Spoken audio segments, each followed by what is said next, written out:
Imagine you are holding a compass, just resting flat right there in the palm of your hand. Right. And the little needle is pointing steadily north, doing what it has done for centuries.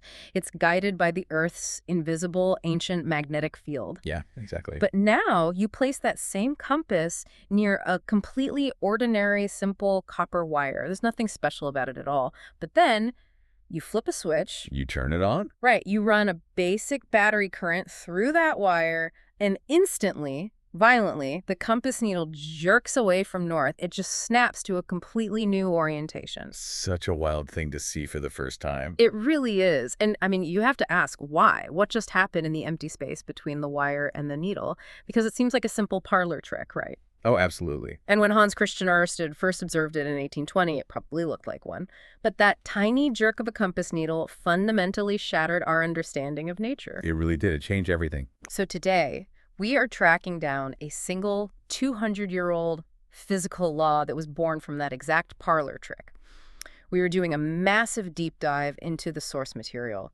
We're going to unpack the hidden rule book that allows MRI machines to see inside your brain, keeps fighter jets in the air, and, astonishingly, forced Albert Einstein to invent the special theory of relativity. Yeah, we are talking about the foundational equation of the modern electrified world, the biot-savart law. And what's crazy is before that compass needle twitched, humanity basically believed that electricity like, static shocks or lightning and magnetism like lodestones or compasses were two entirely separate realms of physics. Completely distinct. Yeah, Ørsted's observation was the spark that proved they were inextricably linked. Moving electricity creates magnetism. Right. And understanding the exact microscopic mechanics of how that happens is our mission today.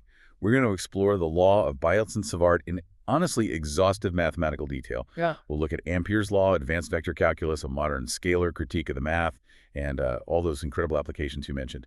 And my goal as we navigate this, for you listening, is to make sure we don't just get bogged down in abstract symbols.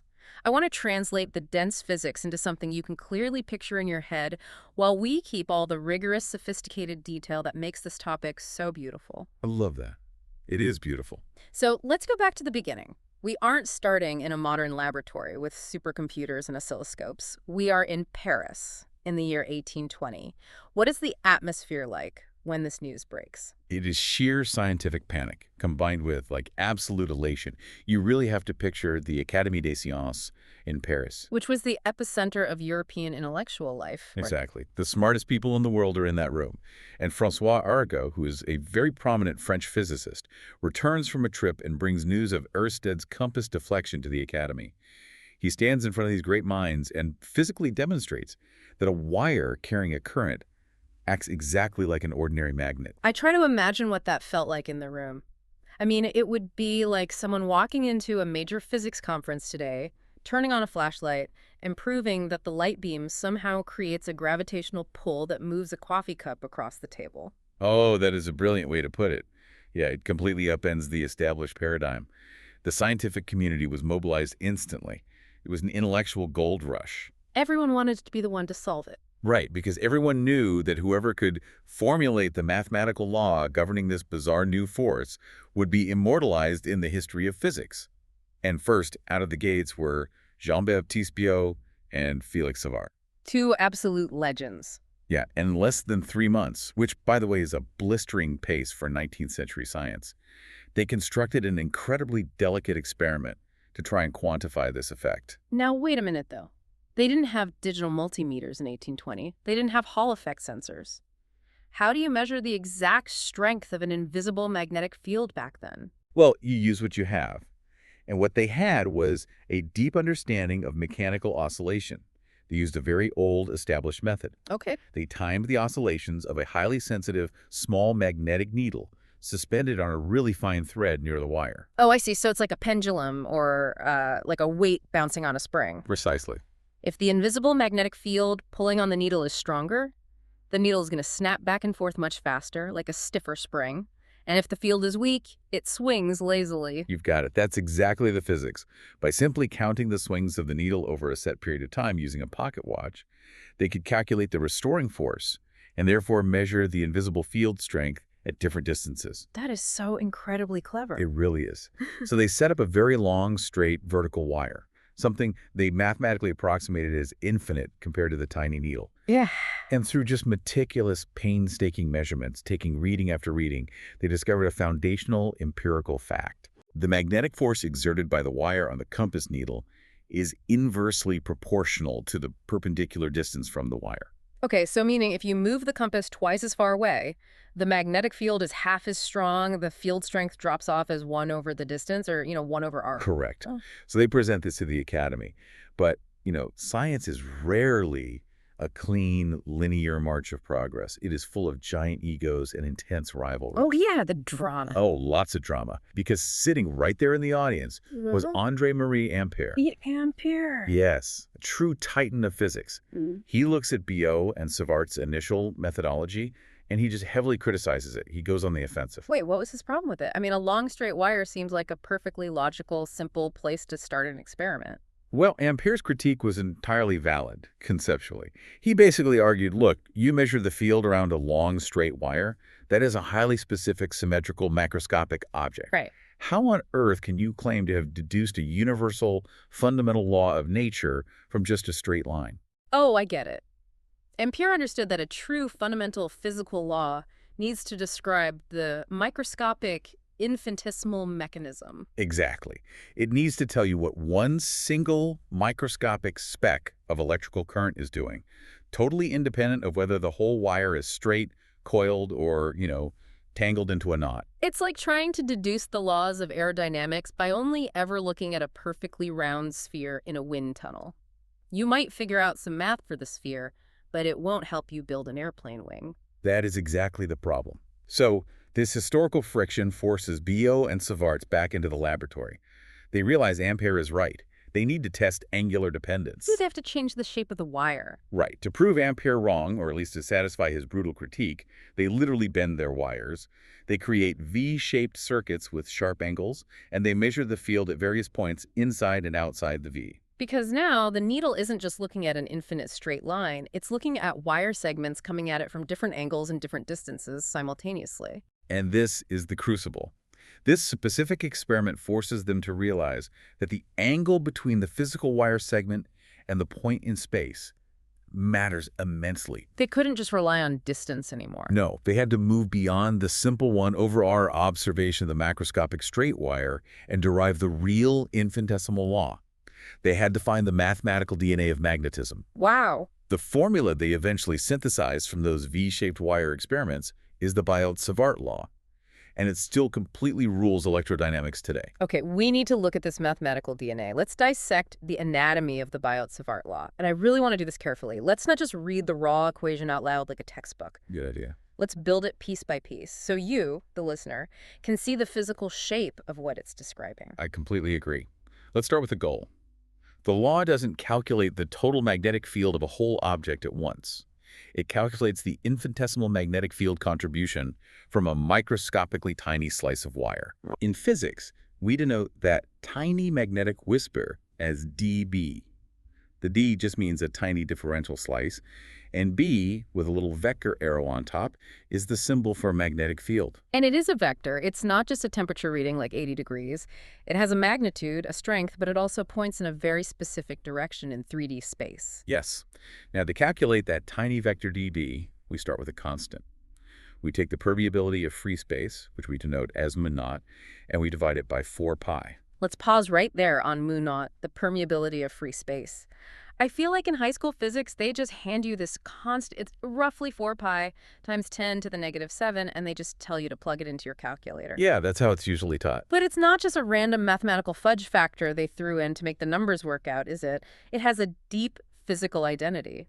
Oh, it absolutely does. It is the fundamental fabric of the vacuum itself. Think about it this way. If you combine the biot-Savart law with the Lorentz force law, which is the rule that dictates how magnetic fields physically push on moving charges, you find something profound. Okay. The constant mu naught is the fundamental bridge connecting the mechanical world to the electrical world. Wait, what do you mean by the mechanical world? I mean kilograms, meters, and seconds. The stuff of Newton. Mass, length, and time. Mu naught defines exactly how many mechanical newtons of force are produced when a certain amount of electrical current flows through a vacuum. Oh, wow. It dictates the resistance or the compliance of empty space to the establishment of a magnetic field. It is literally the stiffness of the electromagnetic I universe. love that phrase, the stiffness of the universe. Okay, so we have our constant setting the scale. What's next in the calculation? We need the actual stuff creating the field. Right. We look at the tiny slice of wire itself. We take the steady current flowing through it, measured in amperes, which we call I, and we multiply that current by the infinitesimal length of our tiny wire slice. Okay. And we treat this tiny length as a vector itself, pointing in the exact direction the current is flowing. Let's call that tiny directional length vector dl. Okay, so the source of magnetism isn't just charge sitting around. Like, static charge sitting on a balloon does nothing magnetically. Nothing at all. Magnetism requires moving charge, and specifically moving charge with a local direction. It matters which way the traffic is flowing on the microscopic level. Crucially. Now, we have to connect our tiny wire slice to the point in empty space where our imaginary compass is sitting. We draw an invisible line from the wire to the compass, and we take the inverse square of that distance. So the magnetic field weakens with the square of the distance, just like Newton's law of gravity or like the light from a light bulb. Exactly, because we live in 3 spatial dimensions. If an influence is spreading out spherically, the surface area of that expanding sphere grows by the square of the radius. So the density of the influence has to drop by that same squared amount just to conserve energy. Right. But here is where biot savart diverges wildly from gravity and static electricity. Right, because gravity just pulls straight down the line connecting two objects. An electric field pushes straight outward along that line. But magnetism doesn't do that. And this brings us to the weirdest, coolest part of the calculation, the cross product. Yes. The cross product is a mathematical operation between 2 vectors that produces a third vector perfectly perpendicular to both of the originals. In biot savart, we take the cross product of the current's direction and the direction of the invisible line connecting the wire to our compass. Let me try to provide a special analogy for you, the listener, to visualize this cross product, because this really is the heart of the law. Imagine you are holding a bow and arrow. You're drawing it back. The arrow itself is our tiny slice of wire, and the current is flowing straight forward from the feathers toward the arrowhead. That is our first vector. Okay, I see it. Now imagine a target off to your right side. The invisible line of sight connecting your arrow to the target is our second vector. Now, if this were gravity, the force would pull straight from the target to the arrow. Exactly. But magnetism is curly. The cross product in the math dictates that the magnetic field at the target isn't pointing at the target, and it isn't pointing forward with the arrow either. It points straight UP, or straight down, perfectly perpendicular to the flat plane created by your arrow and your line of sight. Which is commonly taught in physics classes as the right-hand rule. If you hold out your right hand, point your thumb in the direction of the current. Which is the arrow. Right. And you point your stiff fingers toward the location in space, the target. Yeah. Your palm pushes in the direction of the resulting magnetic field. Wait, I'm doing it right now. Thumb forward for the arrow, fingers out to the right for the target. My palm is facing straight up toward the ceiling. There you go. The math of the cross product guarantees that magnetic fields never radiate away from their source. They always wrap around the currents that create them in a swirling vortex. So we have this elegant, if slightly mind-bending, calculation for the tiny magnetic whisper from a microscopic slice of wire. But, as Ampere pointed out, wires in the real world are macroscopic. Yes, they are. They are long, they are bent into coils, they are tangled up inside motors. If biot savart only gives me the whisper of one microscopic slice, how do I find the massive total magnetic field for an entire physical object? You have to perform an integration. You have to use calculus to sum up an infinite number of these infinitesimal magnetic contributions over the entire physical length of the wire. That sounds exhausting. It is mathematically brutal. It requires incredibly strict bookkeeping of your coordinates. Think about it. You have to anchor your target point in space. Let's call it the field point. That point stays perfectly still. Okay. Then, mathematically, you have to drag your source point along every single millimeter of the bent, twisted wire. At every single microscopic step, you have to recalculate the distance, recalculate the angle for the cross product, find the new perpendicular vector, and then add all those constantly changing 3D vectors together. So I have to sum up billions of constantly rotating arrows of different lengths. Yes. Evaluating 3D vector integrals with cross products and varying square denominators is notoriously difficult. It often requires heavy computational power for complex shapes. Which naturally makes me wonder, isn't there a shortcut? Like, if biot savart forces us to track every single microscopic contribution, didn't someone figure out a macroscopic trick to skip all the integration? Someone did. And ironically, it was the very man who criticized biot the savart for starting with a simple shape. We use Ampere's law. Ampere's law versus the biot savart law. We actually pulled a massive debate from a physics Stack Exchange thread where engineering and physics students were agonizing over this exact question. Oh, I've seen threads like that. Yeah, the thread was full of students begging to know, when do you use Ampere's law and when do you use biot savart? Are they competing theories? They are absolutely not competing theories. They are mathematically equivalent descriptions of the exact same magnetostatic reality. Okay. But the confusion among students is incredibly common, and it stems from a fundamental misunderstanding of what Ampere's law actually calculates. Students mistakenly believe Ampere's law is a magic formula that directly gives you the magnetic field strength at a specific point in space without having to do the biot-savart integration. But it doesn't do that. No, Ampere's law calculates the global circulation of the magnetic field along an imaginary closed loop. The law states that if you draw an imaginary closed loop in space and add up the magnetic field pointing along that loop, the total sum is exactly equal to the permeability constant, mu naught, multiplied by the total electrical current enclosed inside that loop. Okay, I have an analogy for this. Let's see if this clears up the Stack Exchange confusion. Let's hear it. Imagine you are a civil engineer and you are tasked with calculating the exact density of traffic, like how many cars are on a specific 100-yard stretch of road.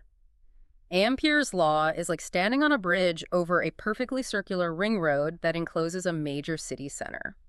You have a toll booth, so you know exactly how many cars entered the city center. That is your enclosed current. Okay, I'm following. Because the ring road is a perfect circle and there are no off-ramps, you know the traffic flows perfectly, evenly, and symmetrically all the way around. Because of that perfect symmetry, you don't need to count the cars on your specific 100-yard stretch. Right. You can just take the total number of cars, divide by the circumference of the ring road, and you instantly know the local traffic density. The global circulation tells you the local value, but only because the symmetry guarantees the cars are spread evenly. That is exactly right. That's a perfect analogy.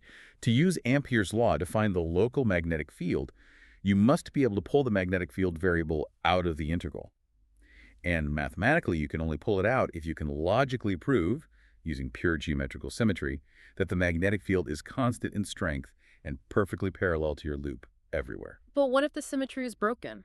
What if my road isn't a perfect circular ring? What if it's a chaotic, winding mountain path that goes over bridges, through tunnels, and switches back on itself? Knowing the total number of cars in the entire mountain range tells me absolutely nothing about the traffic density at one specific hairpin turn. In that scenario, Ampere's law is still mathematically true. The total circulation still equals the enclosed cars, but it is functionally useless for finding the local field. You cannot extract the local density from the global sum. So if I have a real-world wire, say, a 1-meter-long piece of copper bent into a weird shape, Ampere's law can't help me find the field right next to it. It cannot. Ampere's law only works as a shortcut for highly contrived, infinitely symmetrical textbook scenarios. Infinitely long, straight wires, infinite planes of current, perfect toroids. If you have finite wire, or an arbitrarily bent one, you must default to the biot-savart law. Biot-savart is the equivalent of tracking every single individual car on that mountain path, one by one. It's tedious, it requires a lot of computing power, but it works for any geometry, no matter how chaotic.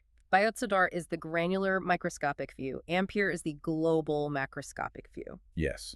And to truly prove that they are two sides of the same coin, we have to dive into the deep waters of vector calculus. We need to look at how the mathematical architecture of biot-savart naturally gives rise to the fundamental laws of the universe.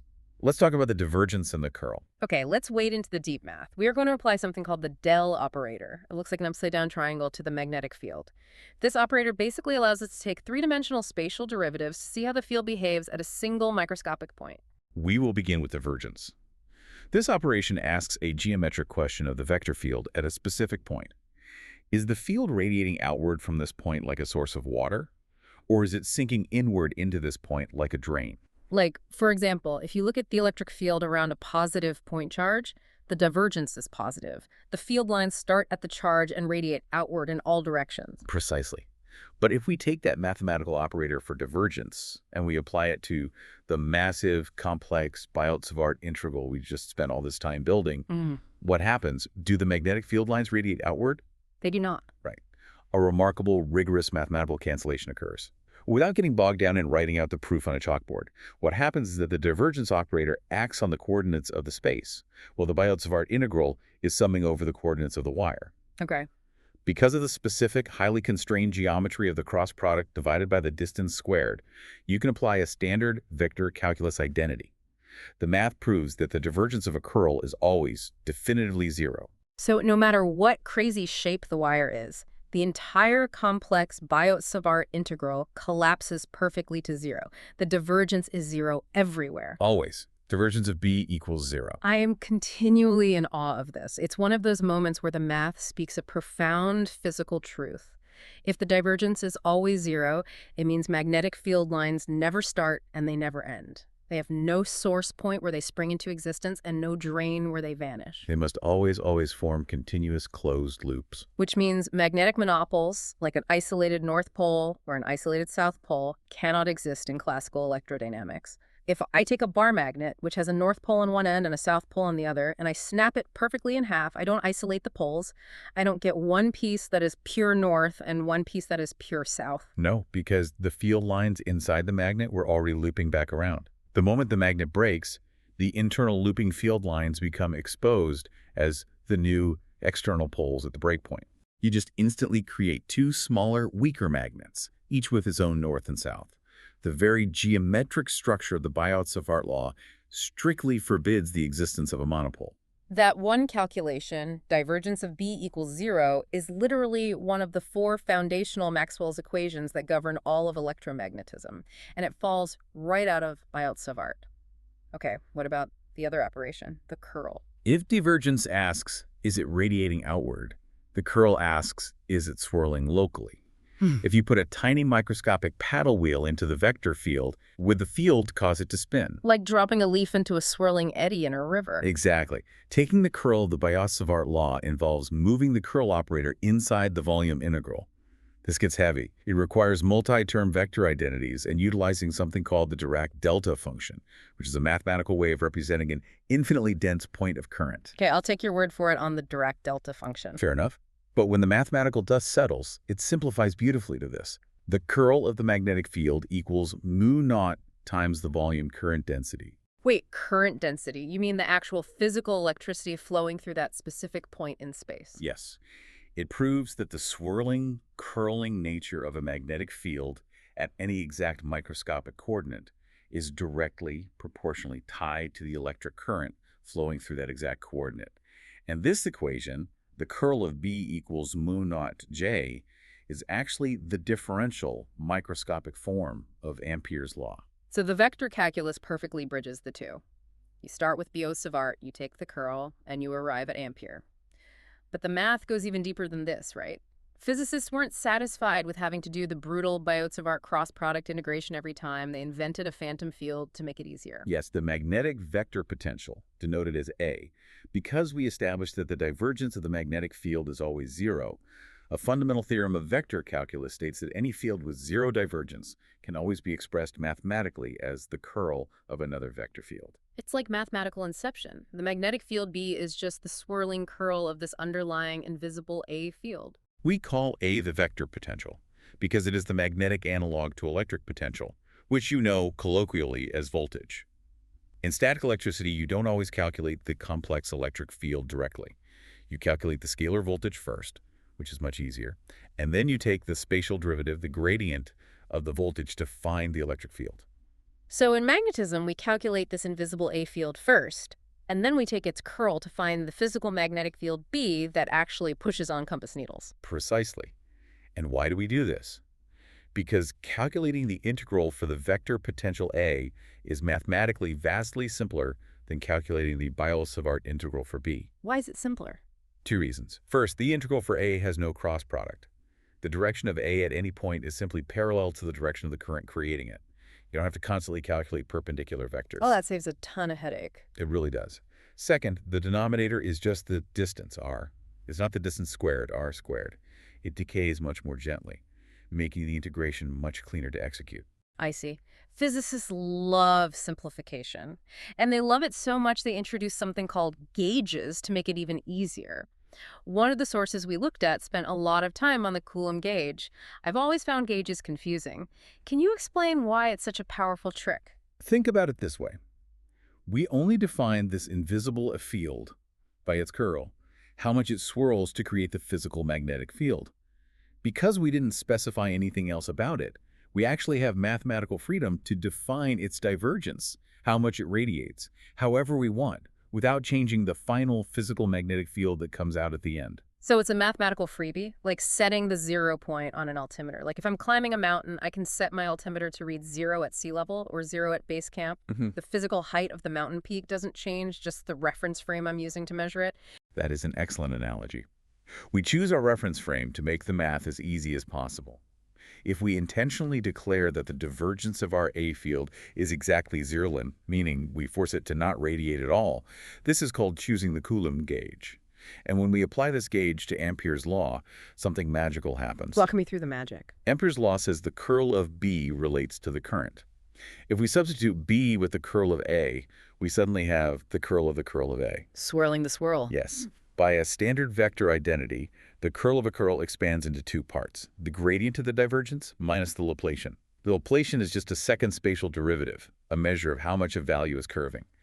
But remember our Coulomb gauge trick, we just declared that the divergence of A is 0. Oh, so that entire first part of the nasty equation, the gradient of the divergence, just evaporates. It multiplies by 0. Exactly, it vanishes. We are left with simply the Laplacian of A equals negative mu naught times the current density. Through this gauge trick, all that messy swirling vector math collapses into something incredibly simple, a Poisson equation. Why is a Poisson equation a cause for celebration? Because it is the exact same mathematical structure used to solve for gravity, static electricity, and even thermodynamics.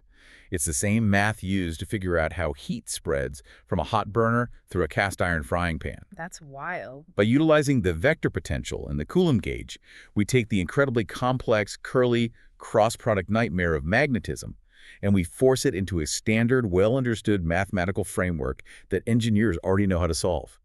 It is an absolute triumph of classical 19th century mathematical physics. Okay, we've built this massive, beautiful, triumphant classical edifice. The math works perfectly. It aligns with Maxwell. It maps to heat transfer. However, science is never entirely settled. I want to pivot to a fascinating modern critique we found in the sources. Yes, the Savart paper. Right.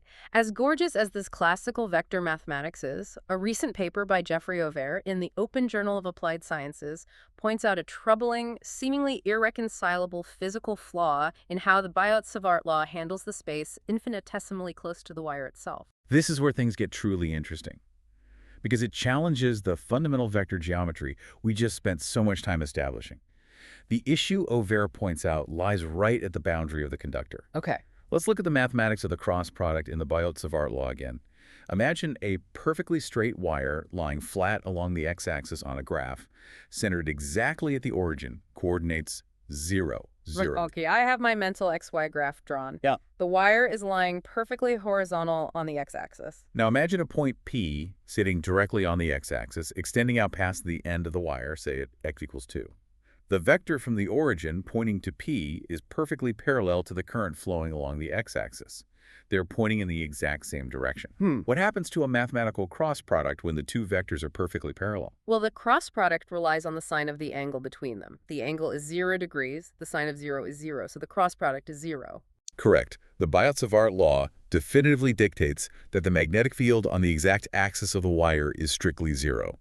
Now let's approach the origin from a different direction. Let's place point P on the vertical y-axis and move it slowly downwards, closer and closer to the origin, closer and closer to the wire. Okay, moving down the y-axis. Because the distance variable r is in the denominator of the equation, and it is squared. What happens to a fraction when the denominator gets infinitesimally close to 0? The value skyrockets. As the distance gets closer to 0, the magnetic field strength approaches infinity. Wait, I see the collision coming. Yes. Look at the exact origin coordinate, 0, 0. What is the magnetic field there? Is the field 0 because that point is technically on the x-axis where the cross product vanishes? Or is the field infinite because we arrived at a distance of 0 via the y-axis? It cannot physically be both. Nature doesn't work that way. It cannot be both. This is a mathematical singularity. It is a discontinuity where the classical model completely breaks down. The biot-savart pure vector field model fails to describe the physical reality directly on the surface or inside the infinitely thin wire. The cross product creates an unresolvable paradox at the source. Okay. If the 200-year-old law has a paradox at the origin, how do we fix it? What is Auver's alternative? How do we repair a law that works perfectly in 99.9% of macroscopic scenarios, but fails in the microscopic limit? Auver proposes a radical shift in perspective. He argues we should stop treating the primary magnetic field as a pure vector field entirely. Instead, we should treat it fundamentally as a scalar field. A scalar field, meaning it just assigns a single number, a magnitude to every point in space. Like a temperature map of a room. The temperature at the window is 60 degrees, the temperature near the radiator is 80 degrees. There are no arrows, no directions, just values. Precisely. Under Auver's scalar alternative, the field value, let's call it SV, generated by an elementary segment of wire, is defined incredibly simply. It is the current multiplied by the length of the segment divided by the distance squared. That's it. Just I times dl over d squared. Yep. There's no cross product involved in calculating the strength of the field. The unit is simply amperes per meter. But wait, you're losing me here. Magnetic fields have to have direction. If I put my compass near the wire, the needle doesn't just feel a value of 5 amperes per meter and sit there. It snaps to a specific perpendicular direction. How does a scalar model account for the curly geometry if there are no vectors? This is where Auver's model is quite elegant. He decouples the field strength from the field direction. The scalar value SV determines the strength at the point in space. Then, completely separately, that point in space is assigned 3 entirely dimensionless orthogonal vectors to define the local geometry. Let's call them CU, AU, and MU. Dimensionless, meaning they have no physical units, they just point. Exactly. They are purely geometric directions. CU is a unit vector pointing parallel to the current. AU is a unit vector pointing straight from the point in space down to the wire. And MU is the cross product of CU and AU. Okay, so MU still captures that curly perpendicular nature of magnetism. It still gives you the right-hand rule direction. Yes, but because the cross product is quarantined into these dimensionless geometric pointers, it doesn't corrupt the calculation of the magnitude. You simply multiply your safe scalar field value SV by the dimensionless directional vector MU to get the final physical magnetic vector that pushes your compass needle. And doing this two-step process solves the singularity at the origin. It does, because we remove the cross product from the magnitude calculation. The scalar value SV simply decays as a continuous hyperbolic function as you move away from the wire in any direction. There is no conflicting 0 versus infinity clash at the origin. The magnitude is just the magnitude. Okay, I want to try to visualize this for the listener, because the classical vector model represents the field as a swirling storm of arrows in space. If we use Auver's scalar model, we have to imagine concentric 3D equipotential surfaces. Picture glowing balloons wrapped tightly around the wire. That is a great visualization. If you have a short segment of wire, these equipotential surfaces look like bloated, rounded cylinders, almost like elongated, glowing pumpkins wrapping around the segment. Right, and everywhere on the surface of that specific pumpkin, the scalar magnetic field strength is completely identical. The scalar value is constant. The dimensionless geometric vector MU simply tells you that if you placed a compass needle on the skin of that pumpkin, it would lay flat and point tangentially along the surface. This model allows for a completely continuous field description, right up to the very boundary of the conductor. By decoupling the magnitude from the curly geometry, the discontinuity vanishes. It's a fascinating paradigm shift, and it proves that even our oldest, most deeply trusted mathematical models are still subject to critique, reevaluation, and refinement when pushed to their extreme limits. It really highlights that the physics equations we use are maps of reality, not the territory itself. And sometimes the map tears at the edges. Very true. But whether a working engineer uses the classical vector cross-product map or Auver's new scalar equipotential pumpkin map, they still have to use the math to build the physical world. Let's look at how this math allows us to physically sculpt the invisible forces of magnetism. Let's start with raw industrial power. Let's talk about the brute force of parallel wires. This is where biot-savart gets industrial and, quite frankly, dangerous. Imagine you have 2 long, straight, parallel wires next to each other. The first wire carries a current, and according to biot-savart, it projects a magnetic field outward into the space around it. The second wire, which is carrying its own current, is sitting completely immersed in that magnetic field from the first wire. And we mentioned earlier the Lorentz force law, that a current flowing through a magnetic field experiences a physical push. Exactly. The magnetic field of wire, one physically pushes on the electrons flowing in wire 2. And depending on whether the currents in the two wires are flowing in the same direction or in opposite directions, the wires will either physically attract each other, bowing inward, or repel each other, bowing outward. And using biot, we can calculate the exact strength of that physical push. The formula for the force per unit length between them is mut times I1 times I2, divided by 2 pi d, where I1 and I2 are the currents and d is the distance between them. This equation is so reliable, so fundamental, that for over half a century, it was literally the official international definition of the ampere itself. Wait, really? We didn't define an ampere by counting electrons. We do now, but historically, no. 1 ampere was officially defined as the exact amount of constant current that, if maintained in 2 straight parallel conductors of infinite length, placed exactly 1 meter apart in a vacuum, would produce a physical force between them of exactly 2 times 10 to the negative 7 newtons per meter of length. Wow. The very definition of our foundational electrical units was rooted entirely in the physical mechanics of the biot-savart law. That is wild. But on a practical level, this force is no joke. In modern industrial power stations or inside massive server farms, they don't use regular flexible wires to carry the main power. The currents are too high. They use massive solid copper or aluminum bars called bus bars, carrying thousands and thousands of amperes of current. And if a short circuit fault occurs on the grid and huge surge currents suddenly flow in opposite directions through parallel bus bars, the repulsive force generated between those bars, calculated strictly by biot-savart, can be immensely violent. Like explosion violent. The magnetic force can be so strong that it literally tears the solid metal bars off their steer mountings, bending thick copper like wet pasta. Structural engineers have to heavily brace electrical substations entirely based on the magnetic math predicting this explosive repulsion. So that is the raw muscle of the law. Let's look at the finesse. How do we use the law to sculpt specific shapes of magnetic fields? Let's look at solenoids. A solenoid is just a wire coiled into a long helix, like a spring. Solenoids are the absolute workhorses of electromagnetism. When you run a current through a solenoid, the biot-savart contributions from all those individual circular loops of wire add up. Inside the coil, the vectors superimpose to create a surprisingly strong, highly uniform, straight magnetic field pointing right down the center axis. It's what fires the fuel injectors in your car engine or what pulls the latch open on an automatic electronic door lock. But the math gets really interesting at the edges. An infinitely long solenoid, mathematically, has a perfectly uniform field inside and zero field outside. But we can't build infinite coils. Real solenoids have ends. What does biot-savart tell us about the field at the opening of the coil? It tells us the symmetry breaks. Imagine an observer sitting perfectly in the center of a very long solenoid. They look left, they see coils stretching off into the distance. They look right, they see coils stretching off to the distance. It is symmetrical. Makes sense. But an observer sitting exactly at the end, flush with the opening of the pipe, sees coils stretching away in only one direction. The other direction is empty space. When you evaluate the biot-savart integral for this specific edge boundary condition, it proves mathematically that the magnetic field at the exact opening of a long solenoid is precisely exactly half the strength of the field at the center. It's just beautifully clean math. The field doesn't taper off randomly. It is exactly half at the threshold.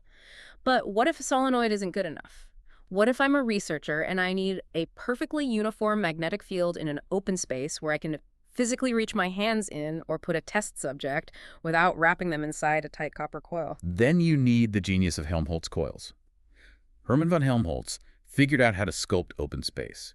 He took 2 identical circular loops of wire, both with the exact same radius, r. He placed them parallel to each other, sharing the same central axis. And the critical parameter, the stroke of genius, he separated them by a distance exactly equal to their radius r. Okay, so the radius is r and the separation distance is r. What does the biot-savart integration reveal about that specific geometric ratio? If you run the current in the same direction through both coils, their individual magnetic fields superimpose in the space between them. If you calculate the field along the central axis between the coils, the biot-savart math initially yields a massive complex polynomial equation. But because of that specific spacing r, when you take the spatial derivatives of the field, to see how it curves. The first, second, and third derivatives of the magnetic field at the exact midpoint all mathematically evaluate to zero. Meaning the curve of the field is perfectly flat? The field strength doesn't change as you move around in that central area? Precisely. It creates a massive open sweet spot of absolute 3D uniformity in the open air between the coils. The complex integral boils down to a beautifully elegant final formula. It's an indispensable tool in laboratories worldwide. If you need to calibrate a sensitive compass, or if you need to perfectly cancel out the Earth's background magnetic field for a delicate physics experiment, you build a Helmholtz coil. But wait, we can push this geometry even further. What if we use the exact same physical setup? Two coils, radius r, separated by distance r, but we wire them backwards. What if we run the current in opposite directions through the two coils? Now you are building the anti-Helmholtz configuration. Because the currents are flowing in opposite directions, their magnetic fields oppose each other. Right in the exact dead center point between the coils, the biot-savart superposition perfectly cancels out. The magnetic field at the exact origin is exactly zero. But wait, if the field is zero, why is that useful? Why go to the trouble of building it just to get nothing? Because the magic isn't the 0 point itself. It's what happens immediately around that 0 point. While the field at the exact center is zero, the field strength grows incredibly steeply and perfectly linearly in every single direction as you move away from the center. You have sculpted a 3D magnetic gradient. It's like a magnetic dimple or a bowl. Exactly, a 3D magnetic trap. The field creates invisible sloping walls. And this specific geometry is used at the very cutting edge of modern quantum physics. I love this part. Listeners, imagine you are an experimental physicist and you want to study a Bose-Einstein condensate. This is a bizarre state of matter where you need to cool a cloud of rubidium atoms down to nanokelvins, literally a fraction of a degree above absolute zero. It's incredibly delicate. Right. If you put those atoms in a glass jar, the moment they touch the physical walls of the glass, they instantly absorb heat from the room temperature glass, and the entire experiment is ruined. You have to hold these incredibly cold atoms perfectly suspended in a hard vacuum, touching nothing. How do you hold something without touching it? You use the anti-Helmholtz trap. Because neutral atoms have a tiny magnetic dipole moment due to the quantum spin of their electrons, they act like infinitesimal compass needles. They are physically pushed by magnetic gradients. Wow. When you turn on an anti-Helmholtz coil, the atoms are repelled by the steep rising magnetic walls of the field. As they try to drift away, they slide up the magnetic slope and constantly fall back down into that central 0 point dimple. The biot-savart law allows physicists to sculpt an invisible, flawless, frictionless container out of pure magnetic geometry, keeping atoms suspended in a vacuum without ever touching physical matter. It sounds like practically science fiction, but it's just pure 19th century math applied to 21st century quantum mechanics. It is brilliant engineering. But if we want to talk about the absolute pinnacle of applying the biot-savart law to human technology, an application that impacts the public sphere directly and saves thousands of lives every single day, we have to talk about the MRI machine. A magnetic resonance imaging. I've been in one. It's loud, it's claustrophobic, but the images it produces of soft tissue inside the human body are miraculous. How does biot-savart make it possible? An MRI is perhaps the most complex symphony of electrodynamics ever engineered for commercial use. The foundation of the machine rests entirely on generating a static magnetic field that is incomprehensibly strong and flawless. We're talking about fields of 1.5 to 3 Tesla, and sometimes even 7 Tesla in research machines. For context, 3 Tesla is about 10,000 to 30,000 times stronger than the Earth's natural magnetic field that moves our compass needle. Correct. To generate that kind of brute force, ordinary copper wire is useless. If you pushed enough current through copper to get 3 Tesla, the electrical resistance would generate so much heat, the wire would melt into slag instantly. That sounds bad. Yeah, very bad. You have to use miles of superconducting wire bathed in liquid helium at nearly absolute zero so the massive current can flow infinitely with zero electrical friction. Okay, so we have a super-cooled, super-powered coil. Where does the math come in? Designing that main superconducting coil is an exercise in extreme biot-savart calculus. Engineers don't just wrap wire randomly. They use the core biot-savart equations extrapolated out over massive complex solenoidal arrays with multiple landing sections. Every single tiny wire element, every DL, must be computationally integrated to ensure absolute spatial uniformity within the patient bore. It has to be perfect. The field must be flawless. If the magnetic field is uneven by even parts per million, the resulting medical image will be warped and unusable. So we use biot to build the perfect, flawless magnetic stage. Now let's walk through the actual physical mechanism of the MRI step by step, because it is fascinating. Step 1, hydrogen. Why hydrogen? The human body is essentially a sack of water and fat, meaning we are utterly packed with billions upon billions of hydrogen atoms. The nucleus of a hydrogen atom is just a single proton. Because that proton has quantum spin and electrical charge, it acts as a tiny magnetic dipole. It is a microscopic compass needle. So when I slide into the MRI tube, my body is full of billions of tiny compasses pointing in random directions. But when I enter that massive 3 Tesla field, A large portion of those hydrogen protons are physically overpowered by the machine. They snap to attention and physically align themselves with the main magnetic field of the MRI. okay, my protons are aligned. Step 2, the Larmor frequency. What is that? These protons aren't just sitting perfectly still. Because they possess angular momentum from their spin, they precess or wobble around the magnetic field lines. Think of a spinning top on a table. As gravity pulls down on it, the top doesn't just fall over, it wobbles in a slow circle. The protons wobble in the magnetic field in the exact same way. And the speed of that wobble is the Larmor frequency. Yes. And here is the magic trick of MRI physics. The Larmor frequency is directly and strictly proportional to the strength of the magnetic field they are sitting in. This relationship is calculated using a constant called the gyromagnetic ratio. For hydrogen, the wobble frequency is precisely 42.58 megahertz per Tesla. Meaning, if the MRI's magnetic field is exactly 1.5 Tesla, every hydrogen atom in my body is wobbling at roughly 64 million times per second. Exactly. Which brings us to step 3, the knockdown. The MRI machine fires a radio frequency, or RF, pulse at the patient. But it doesn't just blast random static. It fires a radio wave tuned to the exact Larmor frequency of the hydrogen. I want to make sure I understand the mechanism here. How does a radio wave move a proton? Is it like pushing a child on a swing? If I push the swing randomly, the child just jiggles. But if I push at the exact right moment of the arc, the resonant frequency, the energy transfers perfectly and the swing goes higher and higher. That is the perfect analogy. Yeah.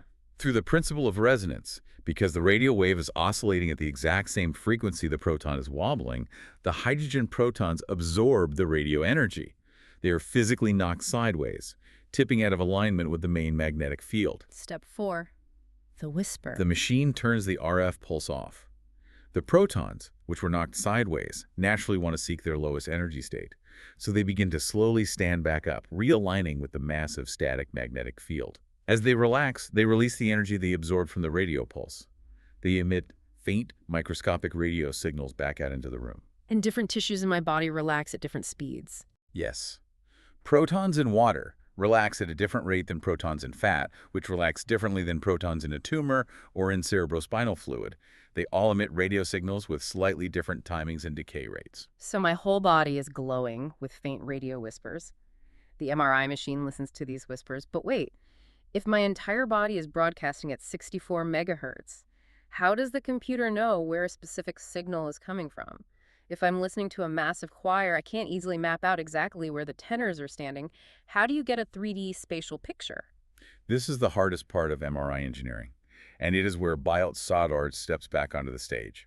We use biot savart not just to make the giant static field, but we use it to computationally listen to the echoes. Inside the machine, placed very close to the patient's body, are phased array receiver coils. These are arrays of copper loops acting as antennas to catch the radio whispers. Okay, so a bunch of antennas are listening. To reconstruct a 3D image, the computer must know exactly how sensitive each individual antenna coil is to a specific 3D coordinate inside the patient's body. If antenna A hears a loud signal, is it because the tissue is right next to it, or because the tissue is far away but emitting a massive burst? And how do they calculate that spatial sensitivity? Using the biot savart law. We reviewed a fascinating paper on novel coil sensitivity extraction that details this perfectly. In electromagnetics, there is a fundamental rule called the principle of reciprocity. It dictates that a coil's sensitivity to receiving a magnetic signal from a specific point in space is mathematically identical to the magnetic field that the coil would produce at that exact point if you ran a current backward through it. Wow. So the computer software uses the biot savart law, calculating the massive cross-product integration of the physical geometry of every single copper antenna loop to build a 3D sensitivity map for the entire array. Yes. The computer knows the exact geometry of the field of view. By mathematically combining these biot-savart-generated sensitivity maps with the raw, chaotic radio phase data coming from the patient, the computer can use advanced Fourier transform algorithms to spatially untangle the massive chorus of radio whispers. It's like having a mathematical map that lets you listen to a recording of a massive symphony orchestra and perfectly isolate the sound of one single violin in the third row. Exactly. It pinpoints exactly where each hydrogen atom is and reconstructs them into a high-resolution, millimeter-accurate 3D slice of the human brain, or a torn meniscus in a knee. It is absolutely astonishing that the same mathematical cross-product used to define the simple pole on an 1820s compass needle is actively algorithmically mapping tumors in hospitals today. It is breathtaking, and its reach extends even further than medicine.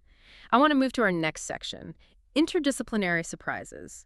Because the geometry of biot-savart isn't strictly confined to electromagnetism, the universe is lazy or efficient depending on how you look at it. It reuses its best mathematical tricks, and this exact geometry shows up in the flow of air and water. Let's talk about aerodynamics. How on earth does a magnetic field law apply to a jet airplane wing? It is found in the mathematics of fluid dynamics, specifically regarding something called vortex filaments. When a jet wing slices through the air at high speed, the pressure difference between the high-pressure air under the wing and the low-pressure air over the top of the wing creates a swirling tornado of air trailing off the wingtips. A wingtip vortex. If you've ever looked out the window of a commercial plane while flying through clouds or heavy humidity, you can sometimes physically see these swirling vapor trails spinning off the tips of the wings. Right. For aerospace engineers, those vortices are a huge problem. They create drag, and they create dangerous turbulence for planes flying behind them. Fluid dynamicists need to mathematically calculate the velocity of the air induced by that swirling vortex filament at any given point in the space around the plane. Let me guess. The swirling math of the air looks exactly like the swirling math of magnetic field. It is structurally perfectly identical to the biot-savart law. The increment of air velocity induced by an infinitesimal element of the vortex filament is calculated by taking a cross product of the filament's direction and the distance vector, all divided by the distance squared. It's the exact same equation, just with the variable swapped out. That is so cool. So instead of electric current I, what is the variable? The current I is replaced by the vortex strength, which they denote with the Greek letter gamma. And the resulting magnetic field B is replaced by the induced fluid velocity, denoted as U sub theta. But the geometrical reality of a swirling fluid is identical to the geometrical reality of a curly magnetic field. The inverse square law, the cross-product perpendicularity, it all applies perfectly to designing the aerodynamics of aircraft. The biot-savart integration is used in wind tunnel software to predict drag and lift. Okay, we are arriving at our grand finale. We've seen biot-savart describe compasses, quantum atom traps, MRI spatial mapping, and fluid vortices on jet wings. But the greatest, most paradigm-shifting consequence of this law is how it broke the classical universe. How did the law of biot-savart lead Albert Einstein to formulate the special theory of relativity? To understand this massive leap, we have to look at how 19th century physicists viewed space and time. They viewed the universe entirely through the lens of Galilean relativity. Galilean relativity is the common-sense, intuitive physics you use every single day of your life. Right, it's the physics of adding velocities. If you are standing on a train platform and a train goes past you at 100 miles per hour, the train looks very fast. But if you are in a car driving alongside the train tracks at 60 miles per hour, the train only appears to be moving 40 miles per hour relative to you. Velocities just add and subtract simply. Space is an absolute rigid grid, and a second of time ticks identically for the guy on the platform and the guy in the car. Exactly. And this Galilean view worked perfectly for mechanical objects like baseballs, trains, and planets. But a massive existential crisis erupted in physics when they tried to apply these simple Galilean transformations to the laws of electromagnetism. Specifically, they tried to transform an electric field from a stationary reference frame into a moving reference frame. Walk me through the thought experiment. Let's say I have a single negatively charged electron just sitting perfectly still on a table. Because it's not moving, it only creates a static electric field radiating outward. It creates zero magnetic field because there is no current. Correct. Now imagine you run past that table at a high speed. From your perspective, looking back at the table, the charge is moving backwards relative to you. And a moving charge is, by definition, an electrical current. Precisely. And according to the ironclad law of biot-savart, a current must create a magnetic field. So a stationary observer sees no magnetic field, but a moving observer must see a magnetic field. That part makes sense. But where does the math break down? It breaks down when you try to calculate the strength of that field using the old rules. When 19th century physicists took the stationary electric field, applied the Galilean relativity transformation to it, just subtracting the velocities like the train example, and plugged that transformed field into Faraday's law of induction to see what the resulting magnetic field should be, the math exploded. Exploded how? The magnetic field calculated via Galilean transformations blatantly contradicted the magnetic field calculated by the biot-savart law for moving charge. They gave two completely different mathematical answers for the same physical reality. Oh, wow. The laws of physics were actively fighting each other. Biot-Savart was predicting one magnetic reality, and Newton and Galileo's common sense transformations were predicting a completely different, incompatible reality. It was a profound paradox. Which one was wrong? Was the biot-Savart law, which had been proven experimentally over and over again for decades, which built motors and generators, somehow fundamentally flawed? Or was our basic, intuitive human understanding of space and time flawed? And this is where Einstein enters the picture. In 1905, he looks at this exact contradiction. He looks at the asymmetry in how moving charges were handled in electrodynamics, and he makes a choice. He makes the boldest choice in the history of science. He decided that the laws of electromagnetism, specifically Biot-Savart and Maxwell's equations, were absolutely unshakably correct. They were the ground truth. They refused to yield. And if Biot-Savart was correct, the only possible conclusion was that Galilean relativity had to be destroyed. Yes. Einstein realized that for the laws of electrodynamics to remain mathematically consistent, regardless of how fast an observer is moving, space and time could not be absolute. They could not be a rigid grid. They had to physically warp, stretch, and dilate. The speed of light had to be the universal speed limit, constant for all observers, fundamentally rewriting the geometry of the universe. The inflexibility of the biot-Savart law was the exact wedge Einstein used to shatter classical mechanics and birth special relativity. So an equation derived from timing a wiggling compass needle in Paris literally ended up redefining the fabric of spacetime. That is exactly why we do physics. It is the ultimate testament to the power of tracking down a deeply fundamental mathematical truth. It's an incredible legacy. Let's recap this epic journey.